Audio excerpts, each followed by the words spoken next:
ነገሩ ውስጤ እየተጎዳ ነው በጣም። ስናፍቃት የነበረችና ለብዙ ጊዜ አልተያየን እና ነሐሴ 9 ነበር እመጣለሁ ያለችኝ ቃል የገባችልኝ ማለት ነው። እና እሷን ስጠብቅ ሌላ ነገር ሲሆን በጣም ይከብዳል እና የሚከብድ ጊዜ ነው።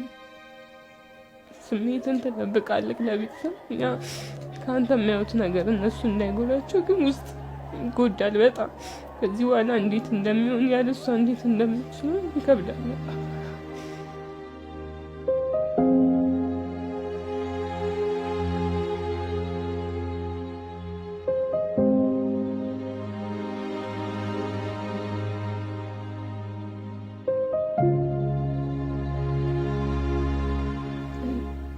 ማለት እናቴ አይደለችም ማለት ጓደኛዬ ናት። በእድሜም ብዙ የምትበልጠኝ እና በጣም እንደ ጓደኛዬ ነው ማለት ጓደኛዬም እህቴም ጭምር ነበረች።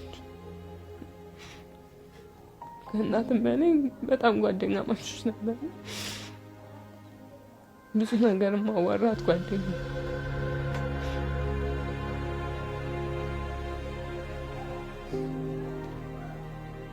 ቅዳሜና እሑድ ገጠር ነበረች ማለት ከምትሰራበት ቤት ገጠር ቤት አላቸውና ገጠር ሄዳ እንደ አጋጣሚ ስደውልላት ቤት እየገባች ነበር።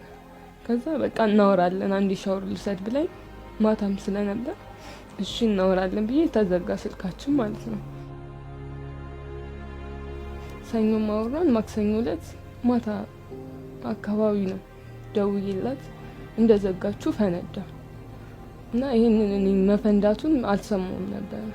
እንዳጋጣሚ ሮብ ዕለት ቲቪ ተከፍቶ ሊባኖስ እንደዚህ ፈነዳ ምናምን ሲሉ ከዛ ወደ እሷ ስልክ ስደውል አንዴ ታነሳለች። እሷ አይደለችም የምታነሳው እና የሆነች ልጅ ሌላ ሰው ነበር ያነሳው። ሳዋራት ሆስፒታል ነች አለችኝ እና በማውራት አልተግባባንም ነበር። እኔ ሳለቅስ ድጋሚ ተቀብላ እቴኑን ከሆነ ገጠር ነው ያለችው አለች። ከዛ በዚህ አላመንኳቸውም ነበር። ሁሉም ማወራቸው ልጆች ፕሮፋይላቸው ያዘምት ነበር እና ምንድነው የተፈጠረ ነገር አለ ምናምን ስላቸው አይ ምንም አልሆነም አንድ ጓደኛችን ሞታ ነው አለ እና እኔ እዚህ አይደለም የምኖረው አስኮ አካባቢ ነው የምኖረው ከአባቴ ወደዚህ መጣን። እኔ የማውቀው ነገር የለም ግን እዚህ ነይ ካላመንሽ እነሱ ይነግሩሻል ብለውኝ ነበር የመጣው።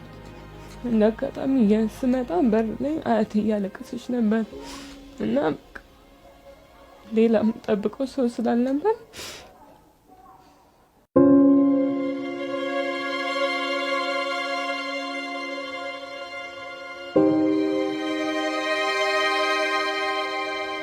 ካልጠበቅኩት በላይ ነው። በጣም ነው የማመሰግነው እና እሷ የምታሰራ ሴትዮ ካቲሪሙን እንደዚህ ስሟ እሷ በጣም ረድታኛለች። በጣም ነው የማመሰግነው። እሷም የጸሎት ስነ ስርዓት እንዲደረግ ብዙ ነገር አድርጋለች እና እዛም ላሉ ጓደኞቿ ለሁሉም አመሰግናለሁ።